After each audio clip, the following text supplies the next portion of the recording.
বছর সব সময় এই ওয়াজ করছে ইব্রাহিম নবীর বাবা আজর তিনি জাহান্নামে যাবে, আমাদের নবীর বাবাও জাহান্নামে যাবে, এই ওয়াজ করে আসছে। যখন আমি বললাম ইব্রাহিম নবীর বাবা আজর না, উনি চাচা, দলিল এই আমাদের নবীর মা বাবাও জান্নাতি। নবীজি রাসূল আকরাম সাল্লাল্লাহু আলাইহি ওয়াসাল্লামের আব্বাজান আব্দুল্লাহ, নবীজির আম্মাজান হযরত আমেনা দুইজনেই জান্নাতি, ঠিক কিনা বলেন?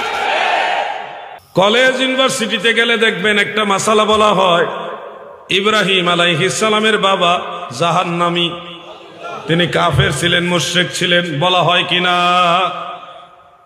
আজকে শুনে রাখেন, আল্লাহর খলিল হযরত ইব্রাহিম আলাইহিস সালামের বাবা কাফের মুশরিক ছিলেন না, তিনি ঈমানদার ছিলেন, জান্নাতি বান্দা ছিলেন।